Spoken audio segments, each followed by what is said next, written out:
TVTV 시청자 여러분 안녕하세요. 저는 녹색전환연구소 부소장 이유신입니다.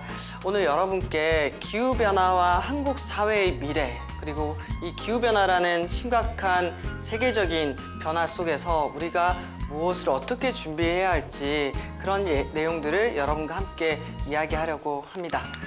오늘 제가 처음으로 준비한 자료는요, 도대체 우리가 기후변화라고도 하고 기후위기라고도 하는데 이 위기가 어떻게 만들어졌고 어떻게 영향을 미칠 것인지를 먼저 살펴보고요.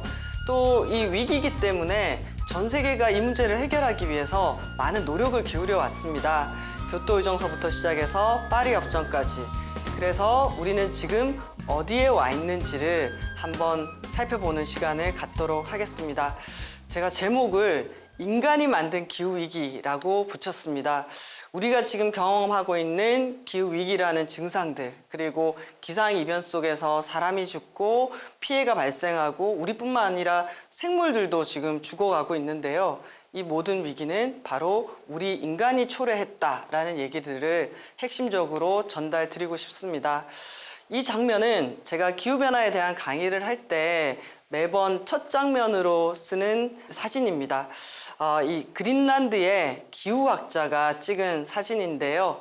2019년도에 이 썰매를 타고 이동을 하면서 그린란드의 빙하가 녹아내리다 보니 개들이 썰매를 끄는데 마치 물위를 달리는 듯한 그런 모습을 보여주고 있습니다.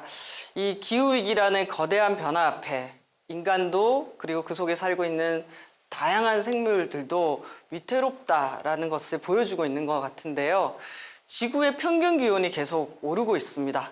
산업화 이전 대비 우리는 1.1도씨 정도 상승한 지구에서 살고 있는데요. 이 아주 100여 년도 안 되는 짧은 기간에 지구의 평균 기온이 급상승하면서 전 세계 곳곳에서 기상이변이 일어나고 있습니다. 2020년에 이 영국의 보리스 존슨 총리에게 이 과학자들이 브리핑을 하게 됩니다. 이 총리의 생각을 어떻게 바꿀 수 있을까? 기후변화가 심각하고 이 문제에 대해서 영국이 보다 적극적으로 나설 수 있도록 어떻게 브리핑을 하면 좋을까라고 해서 이렇게 11장의 기후변화에 대한 슬라이드를 만들어서 브리핑을 하게 됐는데요. 이 브리핑의 5번째 슬라이드를 보게 되면은 기후변화가 전 세계에 어떤 영향을 미치게 될지를 보여주고 있습니다. 홍수와 해수면의 상승, 그리고 산불이 확장되고요. 또 폭염으로 인해서 인간의 건강과 이 질병을 야기하게 됩니다. 뿐만 아니라 이 급격한 이 지구 온난화로 인해서 생물 다양성이 사라지고 이 수많은 종들이 멸종 위기에 처한다라는 것들을 전망하고 있는데요. 실제로 이 지구에 살고 있는 수많은 국가들 중에서 기후위기에 보다 더 심각한 상태에 처해 있는 나라들도 여기 있습니다. 2021년도에 전 세계의 기후변화 협약 당사국 총회가 열렸을 때 투발루의 외무부 장관이 연설을 하고 있는 장면인데요. 이 공간은 바로 예전에는 육지였는데 해수면이 상승하면서 바다로 바뀌고 있는 지점에서 연설을 하면서 기후위기로 인해서 남태평양의 섬나라들이 얼마나 실질적인 위험에 처해 있는지를 이렇게 호소하고 있는 장면입니다. 이처럼 기후위기에 취약한 국가들이 있습니다. 이 지표를 보게 되면은 이 지표에서 붉게 나타나는 면적들이 유독 그곳에서 기상재난이 더 많이 일어나고 그로 인해서 사망자가 더 많이 발생하는 지역들을 이렇게 지도에 표시해서 어느 나라가 더 기후변화에 취약한지를 보여주는 지표라고 할 수가 있습니다. 2000년부터 2019년까지 약 20년 동안 극단적으로 발생한 기상재난으로 인해서 사망한 사람만 전 세계적으로 47만 5천 명에 달합니다. 그래서 우리가 기후위기라고 하면 먼 미래에 있는 거 아니냐라고 하지만 사실은 이미 와 있는 현재이고 특히 기후변화 인덱스에서 리스크 인덱스에서 상위권에 속한 나라들 푸에르토리코라든지 미얀마라든지 아이티, 필리핀 이런 나라들은 상당수의 사람들이 이미 사망을 하고 있고 또 피해가 현실화되고 있다라는 것들을 보여주고 있습니다. 우리나라도 마찬가지입니다. 녹색연합에서는 한국 사회 국토 전체 전반을 조사를 하면서 우리 생태계에 어떤 기후변화로 인한 징후가 일어나고 있는지를 이렇게 조사해서 발표를 하고 있습니다. 한라산의 구상나무 숲이 사라져가고 제주도 인근 앞바다에 아열대 산호초가 늘어나고 있고 그리고 우리나라의 해안가를 중심으로 동해라든지 제주도 인근을 중심으로 인해서 갯농음 현상이 일어나고 이런 것들도 우리 한반도에서 일어나고 있는 기후변화의 징후라고 할 수가 있습니다. 실제로 기상청에서 한반도 109년의 기후변화 분석 보고서를 발표했습니다. 우리나라에서는 지난 100여 년 동안 어떤 변화가 있었을까요? 연평균 기온은 1.6도씨가 상승을 했는데요. 109년 전보다 여름이 20일이 길어지고 겨울이 22일이 짧아졌습니다. 우리가 매년 여름을 이렇게 왜 이렇게 덥지? 폭염이 너무 심한데? 라고 느껴지는 것도 바로 이 여름이 길어지고 겨울이 짧아지고 그런 이 경향들이 바로 반영되고 있기 때문입니다. 그러다 보니 열대야 일수도 8.4일이 늘어났고 한파는 4.9일이 줄어들었습니다. 이미 지난 109년 동안 우리가 피부로 또 우리가 살면서 이 느낄 정도로 이 기후변화가 진행되고 있다는 것들을 알 수가 있습니다. 기후변화는 현재의 문제이기도 하고 또 동시에 지금 태어나서 막 자라는 아이들 그리고 좀 더 젊은 세대들에게는 아주 앞으로 살아갈 이 지구의 상태 그리고 한반도의 상태가 이 재난 속에서 이렇게 더 심각해진다라는 것들을 의미하기 때문에 세대별로도 기후위기에 대한 이 인식도가 조금씩 다를 것 같습니다. 세이브 더 칠드런 보고서를 보게 되면은 2020년에 태어난 아이는 1960년생에 비해서 6.8배의 폭염을 더 경험한다고 해요. 또 가뭄도 2.6배나 더 많이 경험하고요. 결국 우리가 뭔가 하지 않으면은 점점 더 많은 재난 속에서 살아갈 수밖에 없겠다라는 것들을 보여주는 자료인데요. 또 한편으로 만약에 우리가 기후위기를 막기 위해서 1.5도씨 이하로 지금까지 지구 평균 기온이 1.1도씨가 올랐는데요. 만약에 1.5도씨 이하로 제한할 경우에는 지금 보시듯이 산불은 10%를 줄일 수 있고 또 폭염 같은 경우에는 45% 정도를 줄일 수 있다고 합니다. 이게 바로 점점 더 기후위기가 심각해진다고 우리가 포기할 것이 아니라 우리가 최대한 노력을 해서 지구의 평균 기온이 상승하는 것을 막기 위해서 노력해야 된다. 노력하면 변화가 만들어질 수 있다라는 것들을 보여주는 자료라고 할 수가 있습니다. 자, 오늘 우리가 기후변화에 대해서 얘기하고 있는데요. 저도 얘기를 하면서 어떤 때는 기후변화라고 했다가 어떤 때는 기후위기라고 했다가 얘기를 이렇게 표현을 하는데요. IPCC의 공식적인 보고서에서는 기후변화, 그러니까 클라이밋 체인지를 이렇게 표현하고 있습니다. 인간에 의한 온실가스 배출로 지구온난화가 진행되면서 기후 패턴이 크게 변하는 것을 의미합니다. 여기서 중요한 것은 오늘의 주제가 인간이 만든 기후위기잖아요. 결국 우리가 배출한 온실가스가 지구온난화를 통해서 지구 평균 기온을 올렸고 지구 평균 기온의 상승이 극단적인 기상현상들을 만들어내고 있다라는 겁니다. 그래서 우리가 기후변화라고 표현을 하는데 2019년도에 영국의 가디언지가 기후변화라는 것은 너무나 이 현재 일어나는 위험이라든지 위기를 제대로 전달하고 있지 못하다. 그래서 가디언지는 이제 기후변화라는 용어 대신에 기후위기라는 용어를 쓰겠다라고 얘기하면서 최근에는 기후변화라는 용어보다는 기후위기라는 용어가 점점 더 확산되는 상황 속에 있습니다. 자, 인간은 이렇게 지구에서 이 지구 평균 기온이 올라가는 것 그리고 그것이 인간에 의한 것이라는 것을 일찍이 알아차리고 여기에 대한 과학적인 연구를 시작합니다. 특히 1988년도에는 IPCC라고 기후변화에 관한 정부 간 협의체가 만들어져서 전 세계의 과학자들이 전 세계의 기후변화에 관한 다양한 연구와 논문에 관한 내용들을 토대로 기후변화에 관한 보고서들을 펴내고 있습니다. 지금까지 지난 한 30년 동안 6차 보고서가 발간이 됐습니다. 또 1992년도에는 이 문제는 한 개인이나 한 국가가 풀 수 있는 문제가 아니다. 국제적으로 함께 풀어가기 위해서 국제적인 약속이 필요하다라고 하면서 기후변화 협약이란 것을 만들어서 기후변화에 대해서 연구하고 이 문제를 국제적으로 해결하기 위해서 행동하게 됩니다. 그 기후변화 협약이나 IPCC가 만들어진 게 1990년대죠. 이 얘기는 그래도 국제사회가 지난 30년 동안을 이 기후위기에 관한 문제를 풀기 위해서 많은 노력을 해왔다라는 것을 의미합니다. 그런데 결론적으로 지금 UNEP 자료를 보게 되시면은 1990년도에 배출량이 있고 2019년도에 배출량이 있습니다.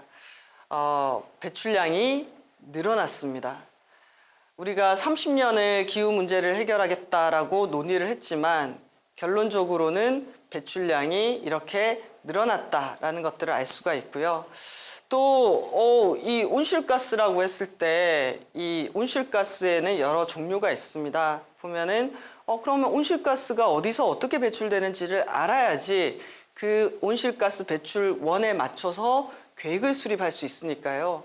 그래서 이 자료를 보시게 되면은 주황색이 가장 많은 면적을 차지하고 있죠. 바로 화석 연료를 연소하면서 배출하는 이산화탄소가 지금 가장 많은 영향을 미치고 있다라는 것들을 알 수가 있습니다. 그 다음이 지금 보라색으로 보이는 CH4 메탄가스인데요. 우리 여러분 메탄가스도 많이 들어보셨을 거예요. 주로 천연가스의 주성분이 메탄이기 때문에 우리가 천연가스를 사용하는 과정에서 인위적으로 새어나가는 것이 어떤 양을 차지하고 있고요. 그 외에는 농축수산 영역이라든지 폐기물 처리 과정에서 메탄가스가 배출이 됩니다. 이렇게 우리는 기후위기의 원인이 되는 온실가스가 어디서 얼마나 대기 중에 배출되는지 이런 연구들을 쭉 해왔고요. 결국 온실가스 배출이 지구 평균 기온을 올리는 원인이 되기 때문에 이 온실가스 배출을 줄이기 위한 그런 노력들을 국제사회가 오랫동안 해왔습니다. 결론은 그렇게 성공적이지는 않았던 거죠. 그래서 지금 보시는 자료를 보게 되면은 우리가 온실가스라고 얘기하는 종류를 보여주고 있는 건데요. 주로 이산화탄소, 메탄, 아산화질소, 불화탄소, 수소불화탄소, 육불화황 이런 것들을 교토 의정서 때부터 온실가스로 지정해서 관리를 하고 있고요. 그리고 교토 의정서 개정으로 산불화질소까지 포함되게 됐습니다. 자, 그러면 이렇게 온실가스를 우리나라는 어떻게 정의하고 어떻게 관리하고 있을까요? 2022년 3월 25일부터 기후위기 대응을 위한 탄소중립 녹색성장 기본법이 시행에 들어가게 됩니다. 여기도 기후위기 대응을 위한이라는 표현을 쓰고 있죠. 그리고 그 법에 따라서 온실가스를 이렇게 지정을 하고 우리나라도 이 온실가스를 줄이기 위한 노력들을 지금 하고 있다라고 할 수 있습니다.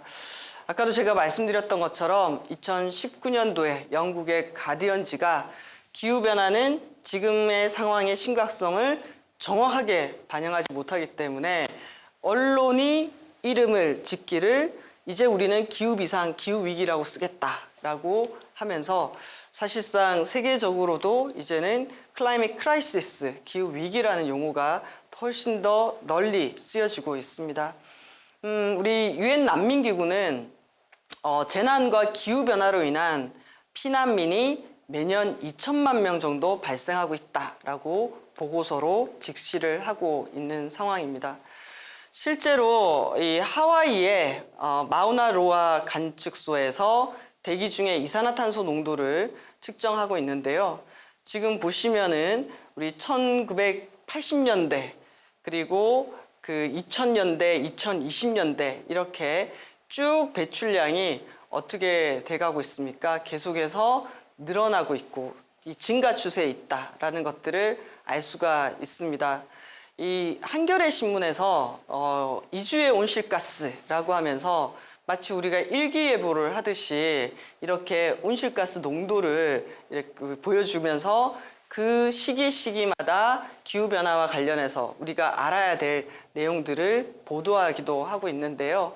보면은 대기 중의 온실가스 농도는 1958년도에 310ppm에서 2020년도에 417ppm으로 급증했습니다.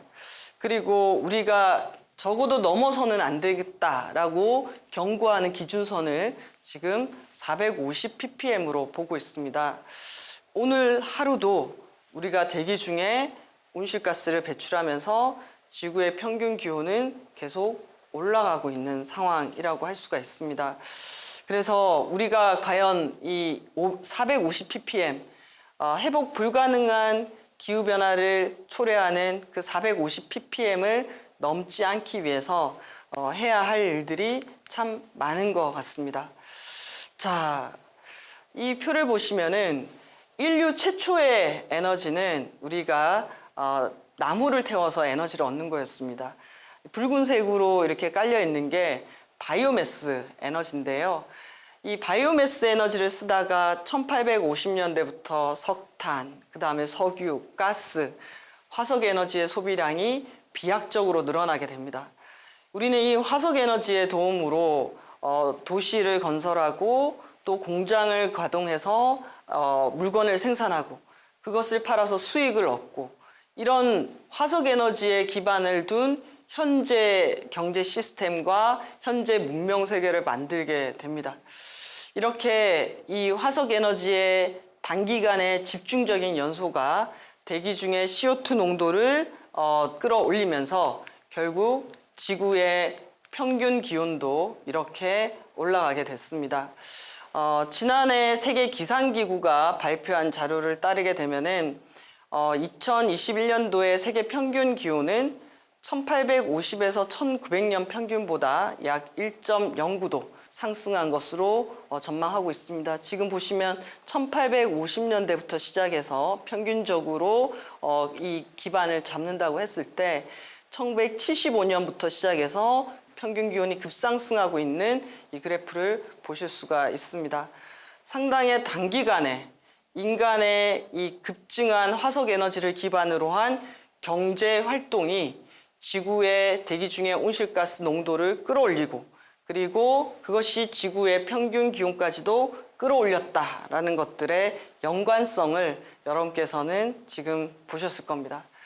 자, 그래서 1992년도에 우리는 기후변화 협약에 대한 준비가 필요하다.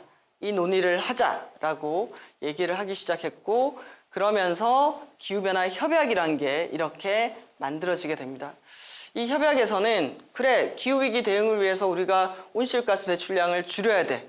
하지만 이 줄이는 것에 있어서 모두의 똑같은 책임은 아닌 것 같아. 기후위기는 우리가 초래한 모두의 책임이지만 거기에는 차별화된 책임, 기후위기를 더 많이 초래한 선진국들이 더 많이 책임지도록 하는 공동의 차별화된 책임에 의해서 우리가 온실가스를 줄이는데 합의를 하게 됩니다.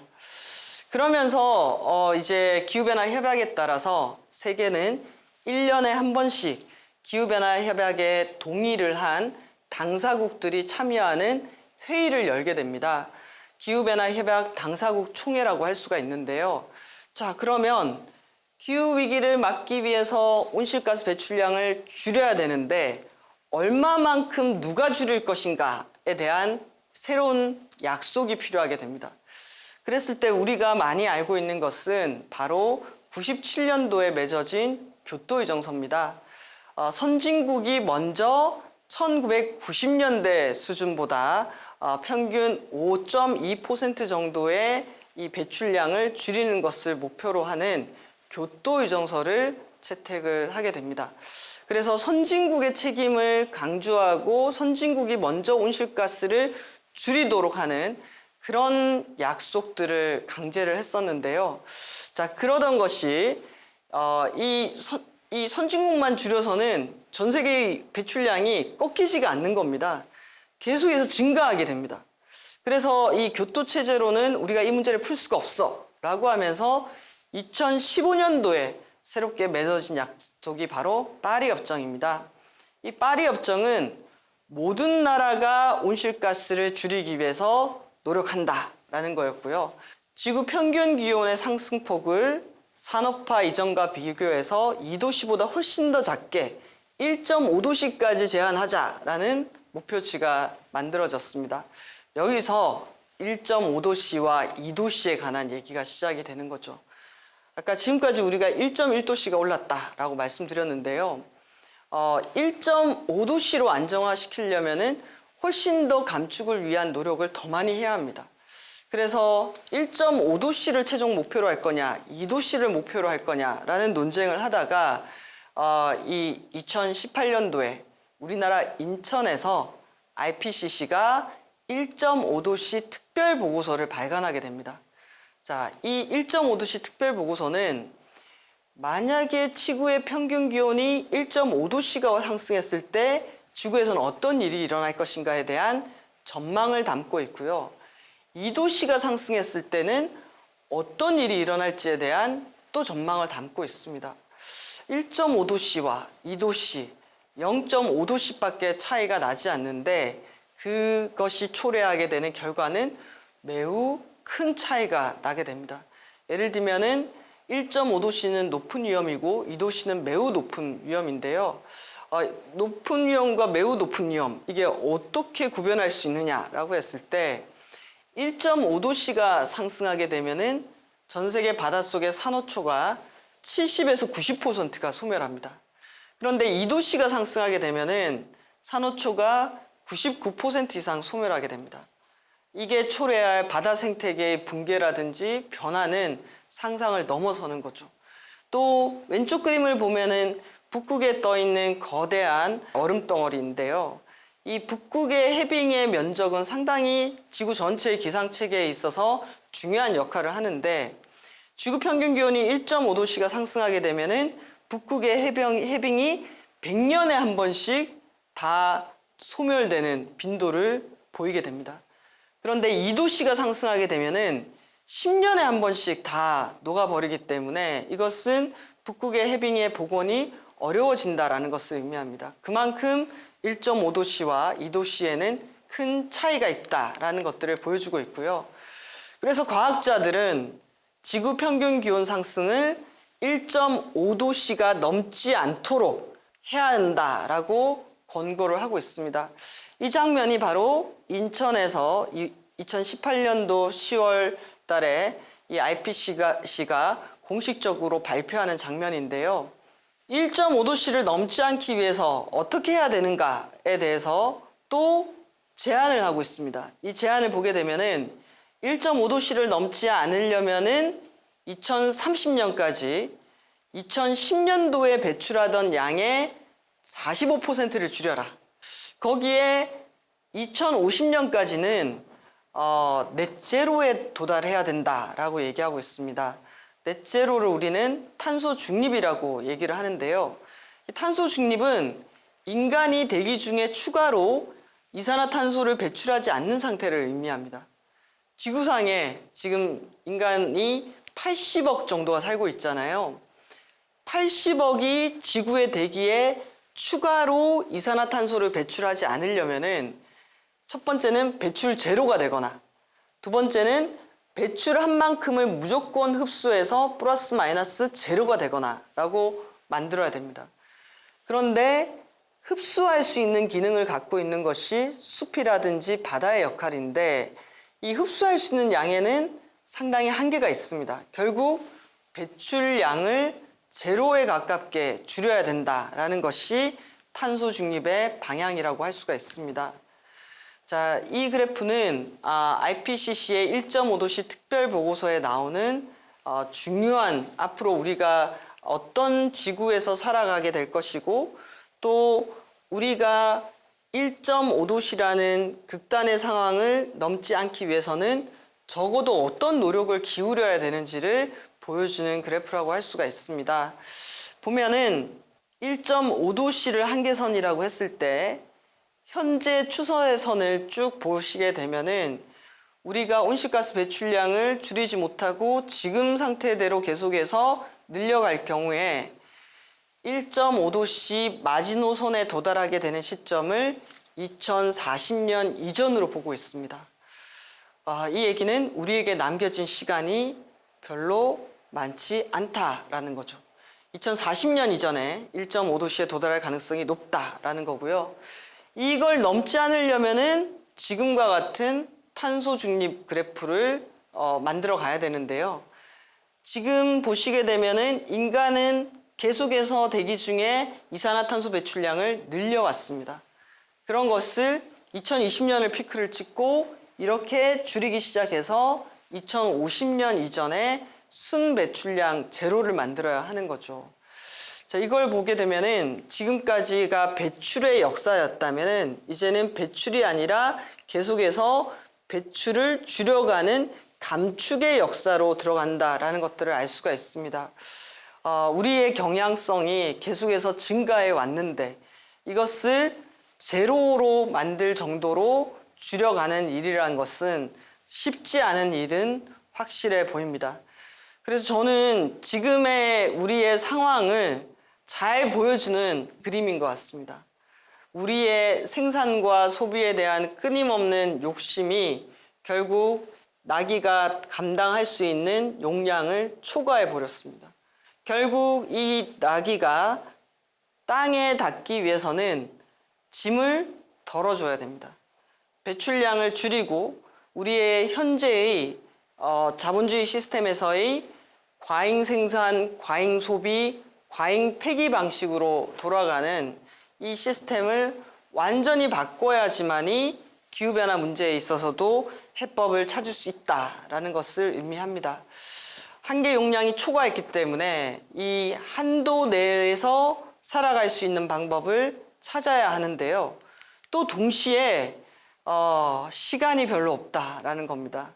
지금 매 초당 우리가 1337톤의 이산화탄소를 배출하고 있기 때문에 앞으로 6년 8개월이 지나게 되면은 1.5도씨를 만드는 온실가스 배출량을 다 쏟아내게 됩니다.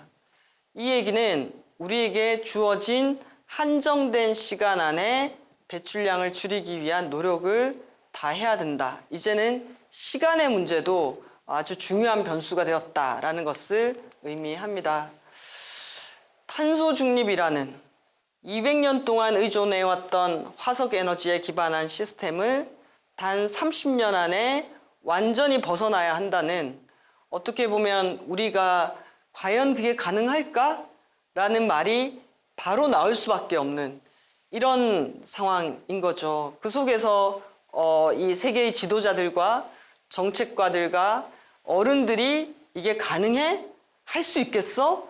불가능할 것 같은데? 라고 재고 있는 사이에 거리로 뛰쳐나간 사람들이 있습니다. 바로 청소년들입니다. 그레타 툰베리를 포함해서 세계의 청소년들이 미래를 위한 금요일 시위를 벌이면서 지금 과학자들이 나온 보고서는 너무나 명백하고 지금 지구는 불타고 있는 거고 불이 타고 있다면 지금 당장 불을 꺼야 되고 당장 행동에 나서야 되는데 지금의 정책가들은 저게 가능할까 안 할까를 재고 있다. 지금 당장 행동에 나서야 된다라고 외치기 시작했습니다. 툰베리뿐만 아니라 우리나라에서도 저렇게 청소년 기후행동 그룹들이 만들어져서 청소년들이 우리 정부의 기후위기 대응 정수는 빵점이다. 이렇게 해서는 기후위기를 더 심화시킬 수밖에 없다. 어서 빨리 행동에 나서라 라고 촉구하고 나섰습니다. 이런 흐름들이 2019년도로 이어지면서 유럽연합이 2019년도 12월 달에 탄소 중립을 선언을 했고요. 미국도 탄소 중립을 해야 하고 탄소 중립을 하기 위해서는 그린 뉴딜과 같은 기후위기 대응과 불평등 해소를 동시에 해소하기 위한 국가의 정책이 필요하다라는 목소리를 높이기 시작했습니다. 이런 흐름에 힘입어서 2022년까지 전 세계 137개 국가가 탄소 중립을 선언을 했습니다. 30년 안에 화석 에너지에서부터 벗어나야 한다라는 이 엄청난 숙제에 대해서 전 세계 137개 국가가 하겠다라고 선언을 했습니다. 자, 이걸 하겠다라고 하는 순간 이걸 말로만 한 것이 아니라면은 이걸 실행에 옮기기 위한 각종 제도라든지 시스템들이 만들어지기 시작합니다. 그래서 세계는 화석연료 보조금 페이지라든지 또는 탄소 국경 조정제와 같이 탄소를 많이 배출하고 생산된 제품에 대해서는 수입 품목에 대해서 세금을 매기는 이런 제도들도 본격적으로 논의가 되기 시작합니다.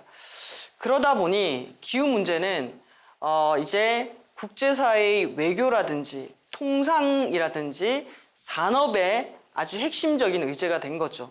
왜냐하면 인간이 배출하는 온실가스는 에너지의 사용이라든지 농업이라든지 축산업, 그리고 산업활동, 인간의 수송활동, 그리고 물류, 수송과 물류, 그리고 우리가 살고 있는 건물에서의 냉난방, 그리고 우리가 먹고 남은 음식물을 폐기하는 과정, 그리고 쓰레기를 처리하는 과정, 이 모든 것들이 인간의 모든 경제 활동과 연결되어 있고 제품의 생산이라든지 물류의 이동이라는 것은 결국 세계적인 무역이라든지 통상에서도 핵심적인 아젠다가 되기 때문에 탄소 중립은 어느새 전 세계적인 여러 의제를 통합하는 그런 정책이 되었습니다. 그리고 2021년도에는 전 세계가 탄소 중립을 선언하다 보니 여기 나와 있는 여러분 기존 목표는 파리 협정에 의해서 온실가스를 줄이겠다라고 각국이 약속한 목표입니다. 탄소 중립이라는 목표가 새롭게 목표로 설정이 되면서 탄소 중립을 달성하려면은 더 중요한 것은 빠르게 행동하는 것이고 빠르게 행동하려면은 2030년의 감축 목표를 지금 수치보다 끌어올려야 된다라는 그런 논의가 진행이 되게 됩니다. 그래서 지금 보시듯이 영국 같은 경우에는 90년 대비 78%를 2035년까지 줄이겠다. 미국도 기존 목표치를 2배 가까이 상향해서 2030년까지 50에서 52%를 줄이겠다.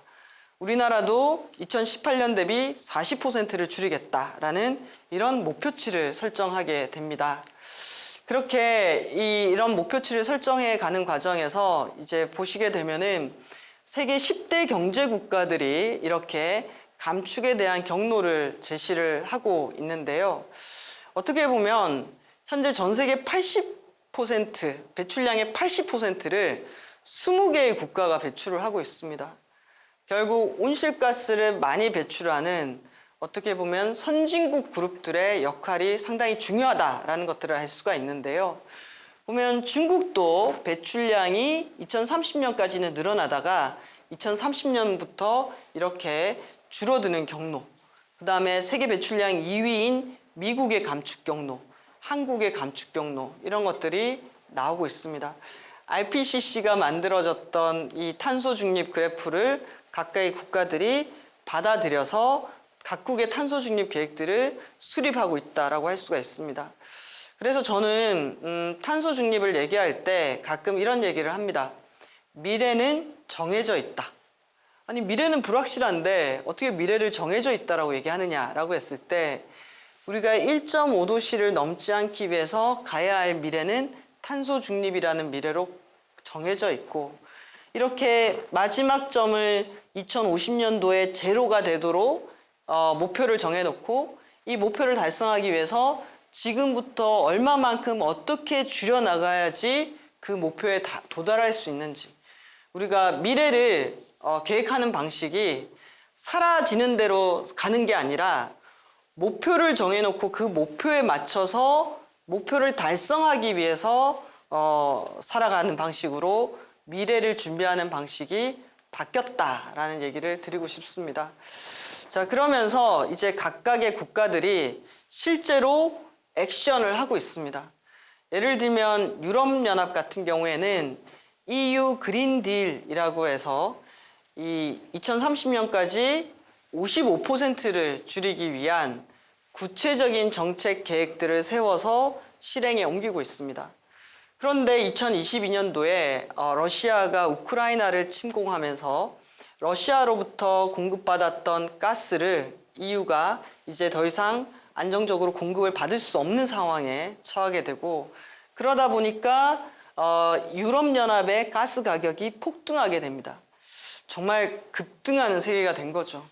그래서 일각에서는 유럽이 가스 공급이 어려워지면서 오래된 석탄 발전소를 가동하는 등 탄소 중립을 포기하는 것 같다라는 이런 얘기도 나오고 있습니다만은 오히려 이 유럽이 러시아에 대한 화석 에너지 의존도를 줄여가면서 탄소 중립을 향한 속도는 더 빠르게 진행될 것 같습니다. 여기 보시면은 우리는 그린 딜을 기반으로 러시아로부터의 화석 에너지로부터 벗어나기 위해서 리파워 EU라는 프로젝트를 통해서 어쨌든 첫 번째는 소비량을 줄이고 공급선을 다양화하고 재생 가능 에너지 비중을 더 빠르게 늘려서 이 탄소 중립을 향해서 나아가겠다라는 발표를 하게 됩니다. 그래서 에너지 믹스에서 재생 가능 에너지가 차지하는 비중을 원래는 2030년까지 40%를 목표로 잡았는데 이것을 45%로 끌어올리는 그런 계획을 수립하게 됩니다. 미국은 인플레이션 감소법을 통해서 온실가스 감축을 달성하려고 합니다. 기후변화를 대응을 위해서 약 우리나라 돈으로 479조를 투자해서 친환경 발전에 대한 세액공제라든지 태양광 풍력에 지원을 한다라든지 또는 전기차 구매 시에 세액공제를 한다라든지 이런 지원들을 하고 있습니다. 이런 과정을 통해서 이 미국 안에서의 화석 에너지에 대한 비중을 줄이고 재생가능 에너지로 전환을 하면서 온실가스 배출량이 줄어드는데요. 여기 보시면은 미국의 온실가스 배출량의 추이를 보고 계시는데 지금 추세선을 보시게 되면은 2005년을 기점으로 배출량이 줄어들고 있는 걸 아실 수 있습니다. 그리고 만약에 인플레이션 감소법이 없었다면은 미국의 감축량은 2030년까지 약 한 24에서 35% 정도가 될 텐데 인플레이션 감소법을 통해서 이런 에너지 전환에 투자를 함으로써 감축 목표는 약 31에서 44% 가까이 더 줄일 수 있는 것으로 나타났습니다. 자, 미국은 탄소 중립에 있어서 기후변화 대응을 얘기할 때 일자리 확대도를 아주 강조하고 있습니다. 왜냐하면 미국은 셰일가스라든지 석유라든지 석탄이라든지 화석에너지 자원이 풍부하고 그런 자원을 바탕으로 엑슨모빌과 같은 거대한 석유 기업들이 많이 있는 곳이고 그로 인해서 창출되는 고용도 상당 부분을 차지하는 곳이 미국입니다. 그런데 그런 미국이 탄소 중립 사회로 간다는 것은 기존의 화석에너지 산업의 기반이 무너진다는 것을 의미하고 그것은 일자리의 충격으로 다가오게 될 텐데 그 충격을 완화하기 위해서는 지금과 같이 에너지 전환이라든지 또는 전기차라든지 기후위기에 대응하는 인프라를 구축함으로써 새로운 일자리를 만드는 것을 목표로 하고 있기 때문입니다. 그러면서 실제 그러면 이 정도의 이 금액을 투입해서 인플레이션 감소법을 시행하는 것이 미국의 목표를 달성할 수 있느냐라고 했을 때 그건 또 아닙니다. 미국의 목표는 2030년까지 50에서 52%를 줄여야 되는데요. 인플레이션 감소법을 하게 되면은 약 40%까지 줄일 수 있을 것으로 전망하고 있습니다. 여전히 목표치 대비 10%에서 12%가 부족합니다. 이 얘기는 미국도 이 정도가 아니라 더 많은 노력을 기울여야 된다라는 것을 의미합니다. 그리고 이제 세계적으로는 이제 이 기후변화가 기후 규제라든지 또는 무역과 연동되게 됩니다. 그래서 유럽연합은 더 특별히 기후위기 대응을 각각의 기업들의 이 배출량을 규제하는 형태로 작동하기 위해서 탄소 국경 조정 제도, 우리가 이걸 탄소 국경세라고도 하는데요. 이런 제도를 강화하고 있습니다. 핵심은 유럽연합으로 수입되는 철강이라든지 전력이라든지 시멘트가 유럽에 있는 기업들이 온실가스 감축을 위해서 노력하기 위해서 쏟아붓는 비용만큼을 수입 품목에 대해서도 같이 동등하게 적용시키는 겁니다. 그래서 만약 수입 품목이 유럽에 있는 같은 품목보다 온실가스를 많이 배출하고 생산이 됐다라고 한다면은 그 초과해서 배출한 만큼에 대해서 비용을 부과시키는 방법입니다. 결국 제품을 생산할 때 탄소 배출량을 줄이기 위해서 기업들도 노력할 수밖에 없는 상황으로 가고 있다라는 거고요. 이 자료는 사단법인 넥스트그룹이 전 세계적으로 기후변화 관련 규제들이 어떤 것들이 만들어지고 확산이 되고 있는지를 보여주는 겁니다. 대표적으로 유럽연합이 2035년도부터는 온실가스 배출 제로인 차량만 판매할 수 있도록 제도를 만들었습니다. 이 얘기는 내연기관 차량을 2035년도부터는 유럽에서 판매할 수 없다라는 것을 의미하죠. 전기차로의 이 전환이 더 빨라지게 된다라는 것들을 의미합니다. 이런 과정 속에서 이제 탄소 중립이라는 것을 선언한 국가가 140여 개 국가에 달하고 이제 기후위기 대응을 위해서 2050년 이전에 국제사회가 탄소 중립을 향해서 나아갈 수밖에 없는 상황으로 전개가 되고 있고 그러다 보니까 각종 온실가스 배출을 규제하는 기후 규제가 만들어지면서 거기에 무역이나 통상, 산업으로 연결되는 상황들이 지금 진행이 되고 있습니다. 그러면 이건 우리에게는 어떤 영향을 미칠까요? 한국의 경제는 수출 산업을 중심으로 구축이 되어 있습니다. 그래서 통상의 하나의 기준으로 온실가스 배출량이 들어오게 된다면은 우리가 만약 이 준비를 못하게 됐을 때 우리가 수출에 있어서 입게 되는 영향이 매우 클 것으로 보입니다. 지난 2022년도 3월 21일에 이 미국 증권거래위원회 위원장이 이제 미국 증시에 상장된 기업들로 하여금 기후변화에 대한 리스크를 공시하는 것을 의무화하는 기후변화 보고서를 작성하도록 하는 것을 제도화한다라고 발표를 했습니다.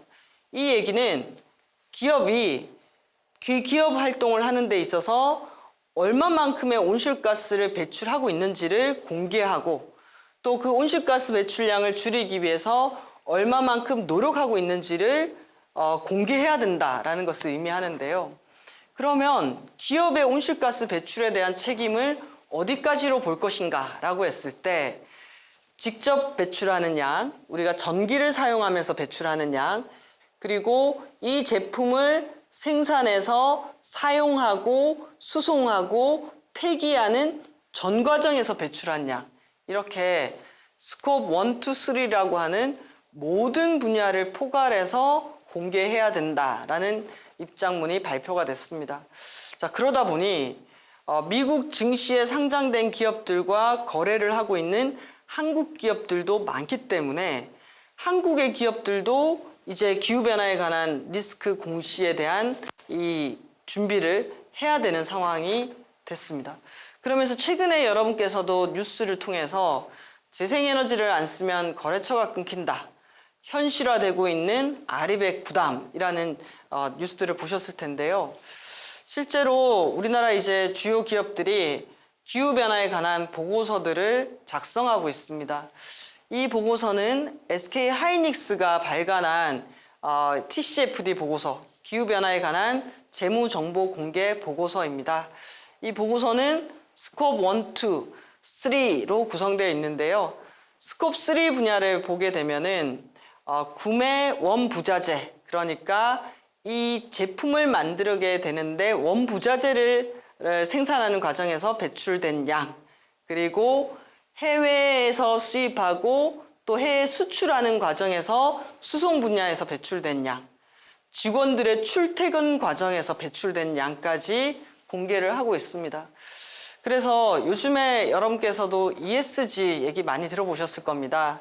자, ESG는 이제 기업이 한 사회 안에서 기업 활동을 할 때 재무 성과 외에도 기업이 환경, 사회, 지배구조 차원에서 지켜야 할 것들을 얼마나 잘 지키고 있는지, 비재무적인 제표에 대해서 공개하고 평가받는 것을 의미합니다.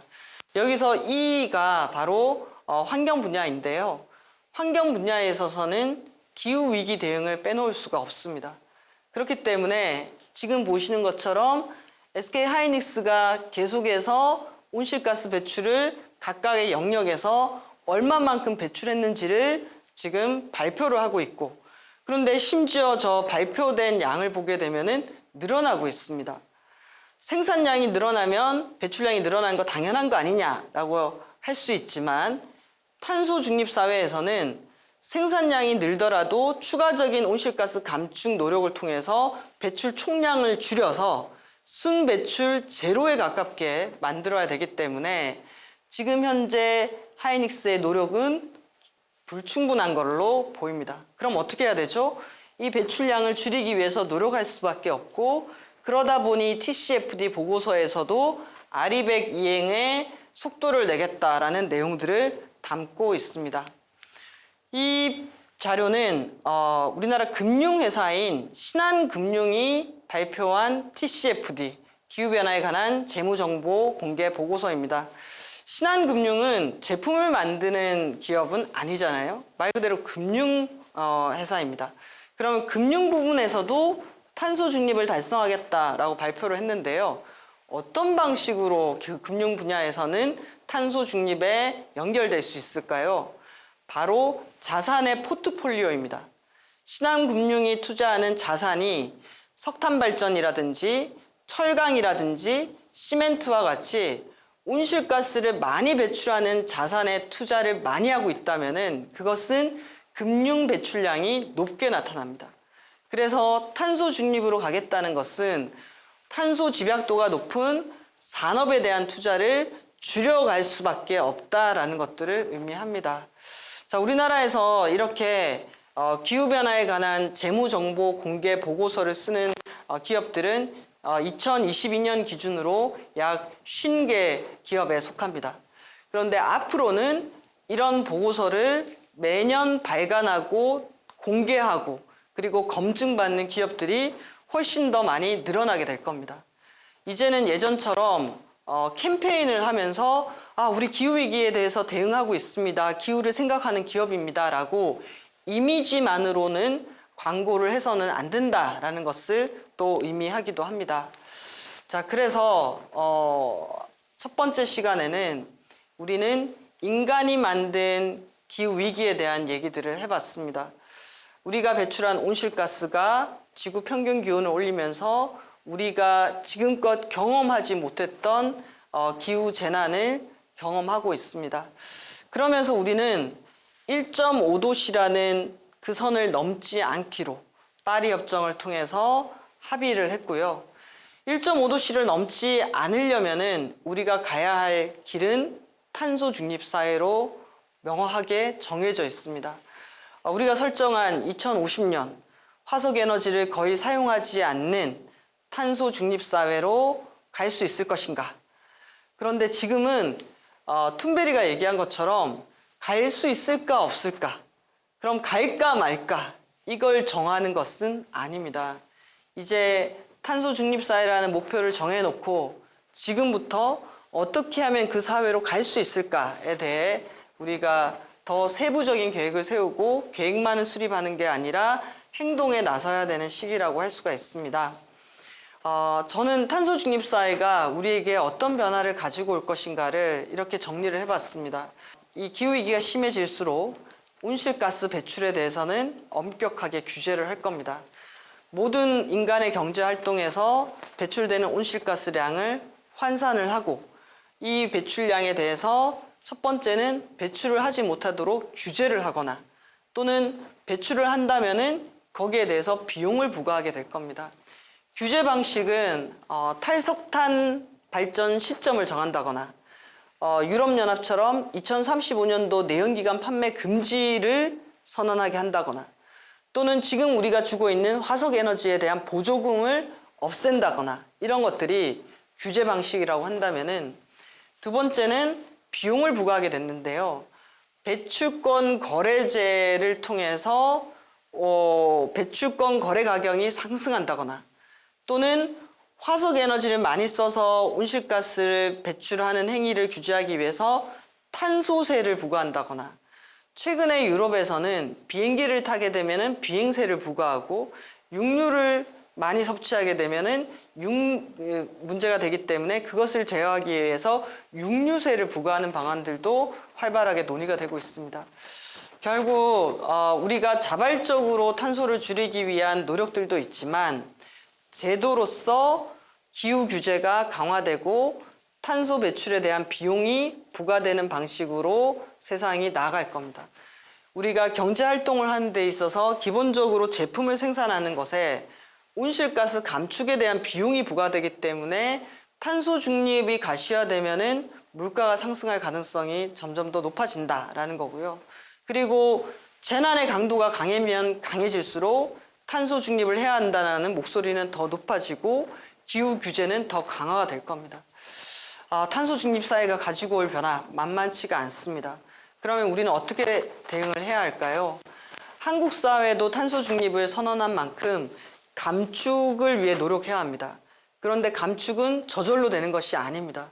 실제 제도를 만들고 사람이 일을 해야 되고 예산을 투입해서 온실가스가 덜 배출될 수 있도록 산업, 에너지, 건물, 수송, 폐기물 관리 모든 분야에서 변화가 일어나야 합니다.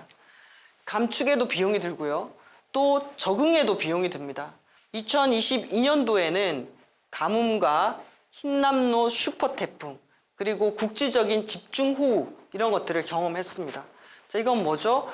기후위기 대응을 위해서는 온실가스 감축도 중요하지만 그만큼 이런 급증하는 재난에 대비하는 기후위기 적응 정책도 중요하다라는 겁니다.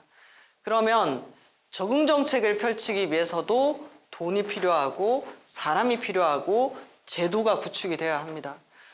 결국 우리가 기후위기를 걱정만 할 것이 아니라 실제 기후위기 문제를 풀기 위해서 온실가스 감축과 적응 분야의 시스템을 구축하는 것이 필요하고 그럴 때는 자원의 투입이 필요하고 비용을 마련해야 합니다.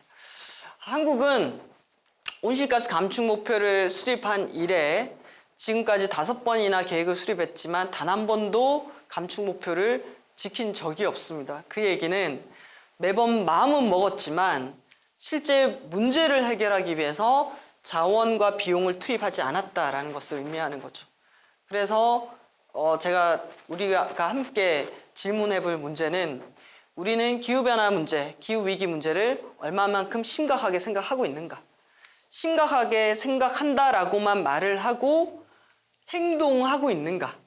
그리고 그 행동을 뒷받침할 만한 제도와 인력과 예산을 준비하고 있는가?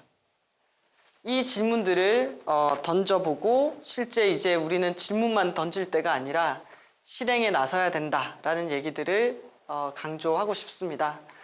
네, 오늘은 기후변화를 둘러싼 문제의 전반적인 내용들을 여러분과 함께 얘기했습니다. 결국 인간이 만든 기후위기 그리고 그 위기의 해법도 탄소 중립이라는 것으로 우리는 이미 알고 있습니다. 우리가 알고 있는 것을 행동할 수 있는가? 우리가 알고 있는 것을 현실로 만들 수 있는가가 우리에게 주어진 가장 큰 숙제다라는 얘기를 드리면서 오늘의 강의를 마치겠습니다. 감사합니다.